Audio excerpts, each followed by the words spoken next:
अ, नमस्कार, जय हिंद। जो परीक्षा हुई है वो 19 से 21 सितंबर को हुई थी।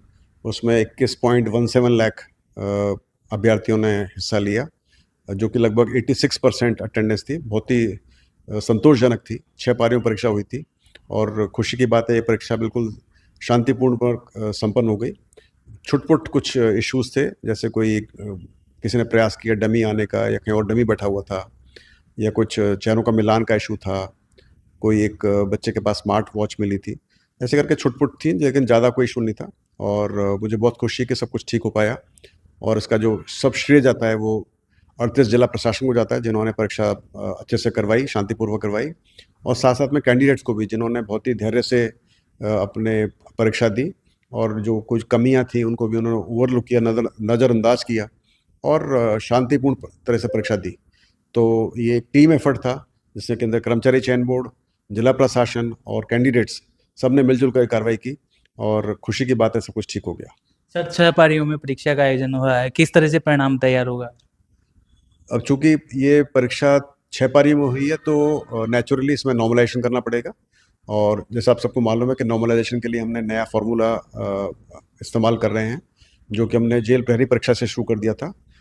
उससे पहले हम लोग ज़ेड फ़ॉर्मूला का इस्तेमाल करते थे, जो कि मीन बेस्ड फ़ॉर्मूला होता था, लेकिन अब हमने नया फ़ॉर्मूला अडॉप्ट किया था। उसका नाम है इक्विपर्सेंटाइल फ़ॉर्मूला और इस फ़ॉर्मूले को हम इस्तेमाल करेंगे। जेल प्रहरी में कर चुके हैं, उसका परिणाम बहुत अच्छा रहा था, सभी उससे सैटिस्फाइड थे। अब पटवारी में भी उसको इस्तेमाल करेंगे और चूँकि ये परीक्षा 6 पारी में हुई है, चतुर्थ श्रेणी की, इसके अंदर भी हम इक्विपर्सेंटाइल फ़ॉर्मूला यूज़ करेंगे और मुझे उम्मीद है कि इसमें से हर शिफ्ट से लगभग बराबर बच्चे पास होंगे। सर 21 लाख अभ्यर्थियों ने परीक्षा दी है, कितना टाइम लगेगा इसके परिणाम? देखिए, ये डिपेंड करता है कि एक तो स्कैनिंग का टाइम काफ़ी लगेगा, क्योंकि 21 लाख बच्चों की ओवर शीट को स्कैन करना होता है तो काफ़ी वक्त लगता है। बीच में काफ़ी छुट्टियां हैं, दिवाली का माहौल है, तो टाइम लगेगा उसके लिए।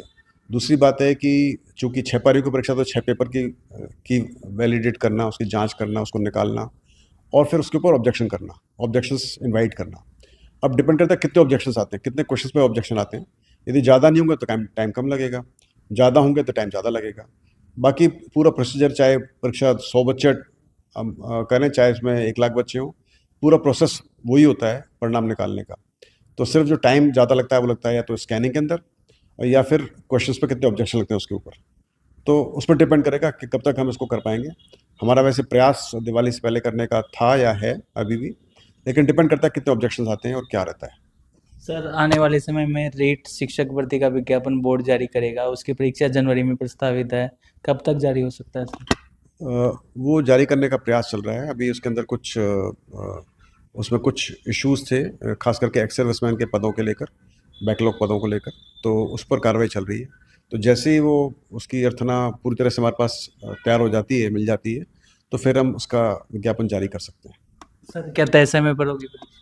हाँ, फिलहाल इसमें कोई चेंज नहीं है, तय समय पर परीक्षा होने का पूरा प्लान है। सर नवंबर माह में 2 परीक्षाएं, परिचालक भर्ती परीक्षा और वीडियो भर्ती परीक्षा, किस तरह से?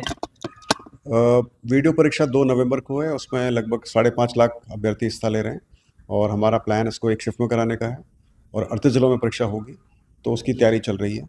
और उसके बाद में फिर 6 नवंबर को परिचालक भर्ती, जिसमें लगभग 1.1 लाख यानी 1,10,000 बच्चे बैठेंगे और वो भी एक ही पारी में है और वो हम 7 जिलों में कराने का प्लान कर रहे हैं।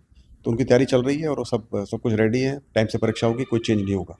सर इस परीक्षा को लेकर अभ्यर्थी को क्या करना चाहिए?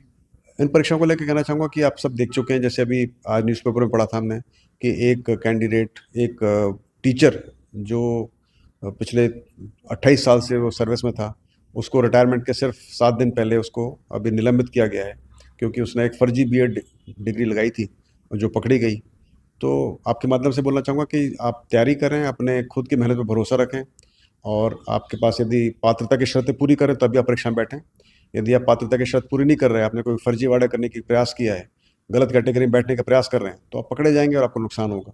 तो अच्छा होगा कि आप बाद में नया फॉर्म भरें और सही चीज़ें लिखें, ताकि आपको परेशानी नहीं हो, आप सुकून की ज़िंदगी जी सकते हैं। सर पटवारी भर्ती राजस्थान कर्मचारी चयन बोर्ड द्वारा आयोजित की गई थी, कब तक परिणाम आ सकता है? पटवारी भर्ती के अंदर हमने ऑब्जेक्शंस मिले हैं और काफ़ी सारे ऑब्जेक्शंस हैं। तो ऑब्जेक्शन निकलने के बाद ही बता सकते हैं। एक्चुअली डिपेंड करता है, ऑब्जेक्शन को निस्तारण बहुत ज़रूरी होता है, क्योंकि उसके लिए एक्सपर्ट्स को बुलाना पड़ता है, एक्सपर्ट्स की अवेलेबिलिटी होती है, तो कई सारी चीज़ें इसमें देखनी पड़ती हैं। तो यदि हमारे ऑब्जेक्शन ज़्यादा नहीं होते हैं तो कम होते तो जल्दी होता है, ज़्यादा होते हैं और उसमें एक्सपर्ट्स मिल जाते हैं तो फिर दिक्कत नहीं होती। तो देखते हैं, अभी कुछ कह नहीं सकते कब तक निकाल पाएंगे। जैसे मैंने बताया कि प्रयास हमारा पटवारी का दिवाली से पहले का ही था, अभी भी है, ये देखते हैं कितना जल्दी कर पाते हैं। आज भी बोर्ड मीटिंग हुई है, कुछ एजेंडे लिए हैं। उसका मैंने ऑलरेडी ट्वीट कर दिया है कि दो उसमें एजेंडा थे। एक तो था L2 की डीवी की लिस्ट इंग्लिश सब्जेक्ट के लिए और साइंस के सब्जेक्ट के लिए, तो उसके लिए जो कैंडिडेट्स कम पढ़ रहे थे उनके लिए डीवी के लिए हमने लिस्ट निकाली है, जो कि हम अपलोड कर देंगे। और दूसरी थी हमारी स्टेनो परीक्षा, जो कि काफ़ी पहले हुई थी, उसके बाद उसका फिर स्किल टेस्ट हुआ था और उसकी लिस्ट हमने निकाल दी है। मतलब वो अपलोड हो, अपनी अनुमोदन हो गया उसका। लगभग 904 या कुछ ऐसे कैंडिडेट्स उसमें क्लियर हुए हैं, तो ये लिस्ट हम जल्दी अपलोड कर देंगे, तो बच्चों को पता पड़ जाएगा। आपके माध्यम से सभी को बहुत बहुत शुभकामनाएं, बहुत बधाई जिन बच्चों ने इसमें सफलता हासिल की है।